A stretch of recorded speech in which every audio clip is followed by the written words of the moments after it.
আমি সাধারণত soft melodious ধরনের গান করতে খুব পছন্দ করি। যখন যে গানটা করি তখন সেই গানের কথার সাথে সুরের সাথে নিজেকে রিলেট করার ট্রাই করি। আমার মনে হয় প্রতিটা শিল্পীর একটা নিজস্বতা থাকা উচিত। আমি আমার সমস্ত নিজস্বতা দিয়ে, সমস্ত গায়কী ভঙ্গি দিয়ে একজন আন্তর্জাতিক মানের শিল্পী হতে চাই। এই রাউন্ডে যে গানটা করছি সেই গানটাও অবশ্যই আমার কমফোর্ট জোনের একটা গান। আশা করছি খুব ভালো করে গানটা করতে পারবো।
আমাদের সবার প্রিয় শিল্পী শাকিলা জাফরের চমৎকার একটা গান তুমি গেয়েছো, এবং প্রথমে আমি জানতে চাইবো ফেরদৌসী আপার কাছে কেমন লেগেছে এই সুন্দর গানটি। তোমার প্রিয় গান, তুমি এত সুন্দর একটা গান বেঁচেছো যেটা তোমার কণ্ঠে অদ্ভুত ভালো মানিয়েছে, অদ্ভুতই ভালো বানিয়েছে।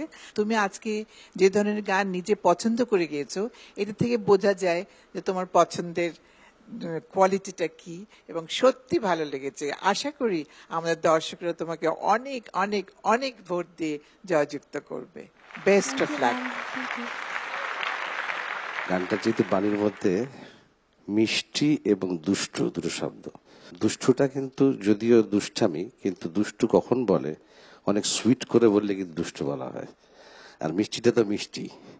তো আমাদের ভালো মেয়েটি, মিষ্টি মেয়েটি যখন মিষ্টি করে দুষ্টু কথা বলে, তার যে বলার যে বাচনভঙ্গি হওয়া উচিত সেটাই তোমার গানের মধ্যে ছিল, এবং সেই জন্য তোমার গানের সাথে, তোমার গেটআপের সাথে, তোমার মানসিকতার সাথে, চেহারার সাথে একাত্মতা হয়ে গেছে সবকিছু। ধন্যবাদ। বাচ্চু ভাইয়ের কাছে যাব এবং জানবো কেমন লাগলো নন্দিতার গান। গান তো খুবই খুবই চমৎকার গেয়েছে নন্দিতা। তুমি জানো তোমার ফ্যান আমি। যেমন আজকের গায়কিটা আমি আগে শুনিনি কখনো। It's one of the best. আমি শাকিল আপার গাওয়া গানটা শুনেছি। শাকিল আপা তো অত্যন্ত চমৎকার গানটা, কিন্তু তোমার মতো এত মিষ্টি করে আমি গানটা শুনতে সাহস পাইনি। Thank you sir. কারণ তখন শাকিল আপাকে দেখতেই ব্যস্ত থাকি, গানটা শোনা হয়ে ওঠেনি। আজকে গানটা শুনতে গিয়ে তোমাকে দেখেছি, and you are super. God bless you. মেহরাপার কাছে কেমন লাগলো? সলিড পারফরমেন্স, এত সুন্দর লেগেছে শুনতে। প্রতিটা কাজ যে তুমি করেছো একদম কানে এসে পৌঁছেছে, পরিষ্কার, খুবই ভালো লেগেছে নন্দিতা। মানে আমি কি বলবো, আমরা তো অলরেডি তোমার অন্ধভক্ত। তুমি আরো অনেক অনেক সামনে এগিয়ে যাও, আমার মনে হয় পুরো বাংলাদেশের আশীর্বাদ অলরেডি তোমার সাথে আছে। Thank you so much.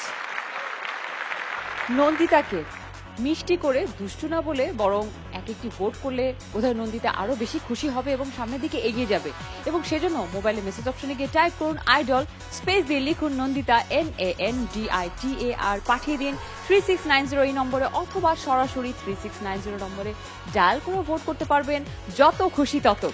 Okay Nandita, all the best.